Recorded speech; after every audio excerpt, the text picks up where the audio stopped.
Պարոն Ռուբինյան, Սովետի ժամանակ Հայաստանի ԿԳԲ-ը մի հատ գնդապետ կար, Նալբանդյան, տարին մի անգամ մի հատ դաշնակցության դեմ գիրք էր գրում, բրոշյուրներ, ուղղակի զարմանում եմ, կարող է այդ բրոշյուրները ձեր գրադարանում կան, բայց բարեկամաբար ուզում եմ ասել մի բան, իրոք բարեկամաբար ուզում եմ ասել մի բան, որպես Ռուբինյան ազգանուն կրող, ես ձեր փոխարեն այսօր այս ամբիոնից ելույթ չէի ունենա, այդ դաշնակցության դեմ ծամծմված ինչ-որ թեզեր առաջ չէի բերի, Գերական եմ ասում, գեդինը կմտնեի, որտև այսօր այս դալիճում նստած մարդը Ադրբեջանի պահանջով հողին հավասարեցրեց ձեր հայրիկի իմ հարգելի Կարապետ Ռուբինյանի, նրա ընկերների, զինակիցների, մեր ժողովրդի ամբողջ պայքարի արդյունք Հայաստանի անկախության հռչակագիր։ Մենք առիթ դեռ շատ կունենանք այս բոլոր թեմաներով խոսել։ Հիմա քննարկում ենք Կառավարության գործունեության հաշվետվությունը։ Ես զուտ ասեմ, որ ելույթի իրավունք չունեմ, թե չէ կպատասխանեի, հետո մի օր քննարկենք, ելույթ շարունակենք։ Հետո խոսենք, զրուցենք։ Հիմա քննարկում ենք կառավարության գործունեության հաշվետվությունը, մի քիչ զարմանալի է, էլի Նիկոլ Փաշինյանի գործունեությունը չէ, ոնց որ թե կառավարության, բայց ինքն է ներկայացրել։ Ամեն դեպքում, իբրև նախաբան, վերջին շրջանում Նիկոլ Փաշինյանը շատ է խոսում կրթվելու մասին, ես կարծում հարցու պատասխանին ասեց, թե դուք վունդերկինդներ եք, չէ, վունդերկինդները ձեր շարքերում էին, ուսանողական նստարանից տանում նախարարի տեղակալ էիք նշանակում ու տարբեր պաշտոնների։ Գիտեք, կրթվել միշտ պետք է, պարտադիր է, բայց բաներ կա, որ կրթվում են փոքր տարիքում, մանկապարտեզում, տանը, դպրոցում, օրինակ այդ փոքր տարիքում են սովորացնում, որ գիտես, տղամարդը կնոջ առաջ գլխարկը հանում է բարևելու, լինի ենթական նախարար, լինի ԿՊ-ական Արուսյակ Մանավազյան, թե որևէ գյուղի հարգելի տատիկ։ Դա փոքր ժամանակվանից է գալիս, 40-50 տարեկանում դժվար թե արդեն սովորել։ Ճիշտ ասած երկու բաժին է, ինչից սկսեմ, երեկվա Նիկոլ Փաշինյանի զեկույցից, թե կառավարության գործունեության այս զեկույցից, երկու բաժնով։ Իրականում կարող է ելույթ ունենալ եւ կառավարության վերջին 2-3 նիստերի Նիկոլ Փաշինյանի ժամով տևող ելույթները նորից կարդալ։ Դժբախտություն ունեցա, վատառողջ էի, կարծեմ ապրիլի 3-ին նիստը տանը մենակ էի, ձայնը բարձրացրեցի, ամբողջությամբ լսեցի։ Թեզը հետեւյալն է. ժողովուրդ ոչ մեկ իր տեղը չի, սանտեխնիկը տեղը չի, տաքսիստը տեղը չի, ուսուցիչը տեղը չի, տնօրենը տեղն է, բախի պետք է ինքը տեղը լինի։ Վերջ, ամեն ինչը ծրա վրա ավելացած էր,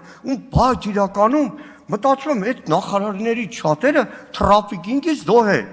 մարդիկ հսկայական համակարգեր են ղեկավարել, հիմա նստած ժամով լսում են ինչ-որ ահավոր պատմություններ, ու մեկ է ցուցակ, սա ենք վերանորոգել, սա ենք վերանորոգել, սա ենք վերանորոգել։ Հա, մեկ էլ պարզվում է, որ Նիկոլ Փաշինյանը հայտնի լրագրող էր ու պրավեն տվել են Արի հարգանս թե պրոստ ասել են շարուց փորձանքից հեռու։ Լավ, ԿՊ պատգամավորները երբ որ բանակի թալանից խոսում են, հասկանում եմ ամեն անգամ Մելքոնյան Գագոյին փուրն է տալիս, բայց Արմեն Խաչատրյանը ու ափսոս է։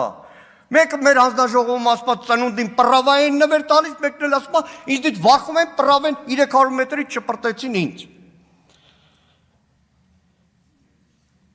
Ելույթում երեք Նիկոլ Փաշինյանի հիմնականում է թալանի մոդելներ, սա ենք հետ բերել, սա ենք հետ բերել։ Մինչև վերջին կոպեկը համաձայն է պետքա ետ բերել,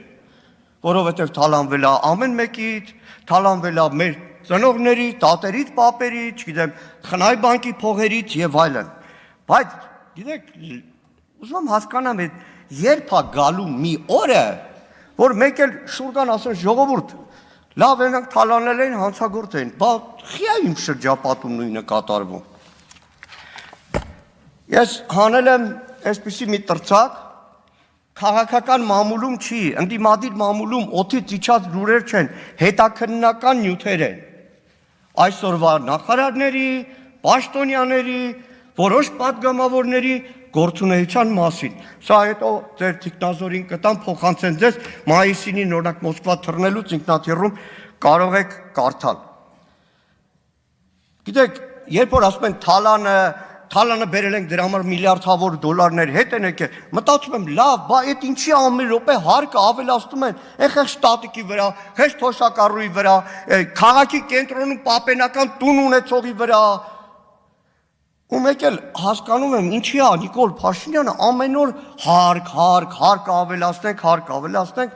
Գիտեք, լրագրողական շրջանակներում հայտնի մի պատմություն կա, հետո Նիկոլ Փաշինյանը կարա ասի, շուտ ա եղել թե չէ, հարկայինի մի պետ հայկական ժամանակի լրագրողների է կանչում, ասում է, լսի, հարկայինի պետը ով է, ասում են դու, ասում է, եթե ես եմ հարկայինի պետը, բա Նիկոլ Փաշինյանը վրեժխի է նալոգ դրել, հայտնի լրագրողական շրջանակներում պատմություն է, իմիջիալոց, երեք որ ասում եք էս, հանգար չլնի պատայի, որ վաղը ասեք, որ սխալ են զեկուցել, օրինակ 20 թվի հունվար,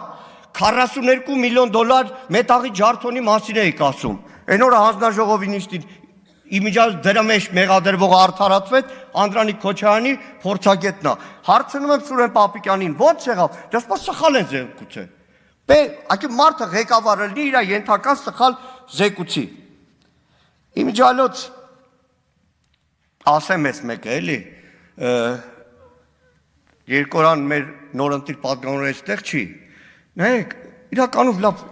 ձեր շրջապատն աղ է, մամուլում տպվել են, ձեր թեկնածուն աղ է համամասնականով Օրդուխանյան, ազգանունով, Ազատ Օրդուխանյան, Արշակ Օրդուխանյան, ուզում հասկանամ էլի, այդ որ ասում եք վունդերկինդը տենց ալնում, այսքան Պապիկյան Սուրենը գնում է փոխվարչապետ, ինքը դառնում է խորհրդական, Պապիկյան Սուրենը գնում է պաշտպանության նախարար, ինքը հայտնվում է, բանակի մոտ եղողները գիտեն, Զինարի տնօրենի պաշտոնակատար, Զինարի ամբողջ այդ խանութներ եւ այլն հսկայական ֆինանսական հոսքեր, հիմա մեկ է պարզում է դատվում է, ոչ թե դատում է ինչ որ կատու ավտոյի տակ գցելու, այլ խմբակային կազմով թրաֆիկին կազմակերպել, անօրինական միգրացիա կազմակերպելու համար։ Ան Քոչարյան, ներեք սիրուն բանակից Պետրոսի մոտ խոսում եք, բայց ափսոս երեք խոսում եք, որովհետև ասեմ հետևյալը, հոգնել եք արդեն ասելուց բանգա բութուլկա, այս մի քանի ամիս առաջ դիրքերում եմ նկարել, ընդհանրապես մենք կարգապահ ենք, որ գնում ենք դիրքեր, հեռախոսով չենք նկարում, այս մեկը հատուկ արեցի, ասի Անդրանիկ Քոչարյանն ու իշխանական պատգամավորը շատ են բանգա բութուլկից խոսում, այ էսա, ու գիտեք իշնա, Նիկոլ Փաշինյան, որ Սուրեն Պապիկյանը այստեղ չի, այդ որ անցյալի հետ եք համեմատում, հələ մի հատ անցյալում զինվոր ունեցողը թող ասի 15 օրից ավելի, 2-3 օրից ավելի մարտական հերթապահության դիրքում զինվոր մնում է, մի քանի ամիս առաջ կորպուսի հրամանատարի տեղակալը հպարտանում է ատեստացիան, հանձնել եմ փողը շատացել է, գնացել ենք դիրք, զինվորներին հարցուփորձ ենք անում իրար ներկայացում, որտեղ 2.5 ամիս ամենաբարձրադիր դիրքում մարտական հերթապահությունն են իրականացնում։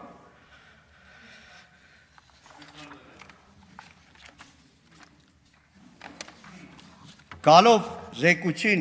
շատ բան կար այս զեկուցում, որ կարող է անդրադառնալ զինված ուժերին, բայց դիմում եմ գեներալներին, սպաներին, երեք Նիկոլ Փաշինյանը Հայաստանի Հանրապետության զինված ուժերը կոչեց որպես պետական ադրիպուտ ու Հայաստանի անկախության թիվ 1 երաշխավոր չհամարեց, որը Հայաստանի Հանրապետության սահմանադրության դեմ է, 14-րդ հոդված նշում է մեր զինված ուժերի առաքելությունը, ֆունկցիաները, բանակի հետ կապված։ Լավ ժամանակս քիչ է։ Նայեք, զինծառայողների հպարտանում են ատեստացիա հանձնել 13,000-ը։ Ընդամենը 7695 զինծառայողի աշխատավարձ է բարձրացել։ Զինծառայողի 7695։ Հիմա զինված ուժերը ոնց են աշխատել։ Մի տարի առաջ Սուրեն Պապիկյանին հարց եմ տվել։ Այն փառքի սրահները, որ հանել եք զորամասերից, երբ եք վերականգնելու, պատասխանել են 24 թվին։ 25 թվի հունվարին հարցնում եմ, ինչ եք արել, ասում եմ 0 բան։ Թեև առի ճշմարտություն ասեմ, որ վերջերս իմ տեղեկություններով այդ հարցը նորից բարձրացնելուց հետո նոր հանձնարարական ա եկել։ Եվ մեկ էլ Վազգեն Սարգսյանից ասեմ, էլի, Վազգեն Սարգսյանի ակադեմիայի հետ կապված հպարտանում է կառավարությունը, որ ավելացել են ոչ ռազմական առարկաների ժամանակականակը։ Կուրսանտներին տանում են օպերա, բալետ, այդպես տեղեր։ Ու վերջում Անդրանիկ Քոչարյանը երեք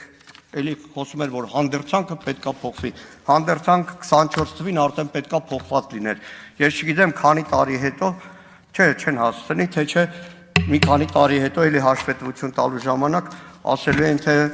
պատրաստում ենք հանդերձանքը փոխել։ Ցավոք սրտի շատ ավելի բան կար ասելու, բայց մեր հանձնաժողովում մինչև ուշ երեկո ժամերով քննարկում ենք եղել։ Այո, ընդդիմությունը ակտիվ մասնակցում է, որտեղ բանակը մերն է, անվտանգությունը մերն է։ Մենք սիրում ենք այդ ամեն ինչը եւ ոչ թե ի տարբերություն Նիկոլ Փաշինյանի հեղինակազրկում ենք։ Հովիկ Աղազարյան